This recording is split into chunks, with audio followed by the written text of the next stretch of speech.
বাসায় ফ্রিজের মধ্যে কিছু কুচো চিংড়ি ছিল, তো ভাবলাম এটা দিয়ে খুব মজার একটা বড়া বানিয়ে ফেলি। তো চলেন আজকে আপনাদের সাথে বড়ার রেসিপিটাও শেয়ার করে ফেলি।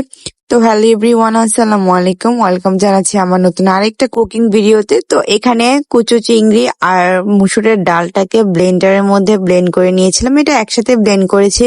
তো এখানে কিছু কাঁচামরিচ কুচি দেওয়া হচ্ছে, এরপর এর সাথে অ্যাড করে দিচ্ছি পরিমাণ মতো লবণ। এখন দিয়ে দিলাম ধনিয়ার গুঁড়ো, তারপর দিলাম মরিচের গুঁড়ো, আর তারপর দিলাম হলুদের গুঁড়ো। অল্প পরিমাণ আদা রসুন পেস্টও অ্যাড করে দিলাম। এখন অল্প একটু ধনেপাতা দিয়ে প্রথমে এর সাথে মিক্স করে দেন, তারপর আরো ধনেপাতা অ্যাড করব। তো এখানে কিছু পরিমাণ পেঁয়াজ দিয়ে দিলাম, পেঁয়াজটার পরিমাণ একটু বেশি দিয়েছি কারণ বড়ার মধ্যে কিন্তু পেঁয়াজের পরিমাণ বেশি দিলে খেতে একটু মুচমুচে হয়, ভালো লাগে। তো বেশি করে ধনেপাতা দিয়ে এটাকে একদম মেখে তেলের মধ্যে ফ্রাই করে নিচ্ছিলাম। আর এখন এক পাশ হয়ে গিয়েছে, উল্টে আরেক পাশ ভেজে নিচ্ছি। আর এটা গরম গরম ভাতের সাথে খেতে কিন্তু বেশ মজা।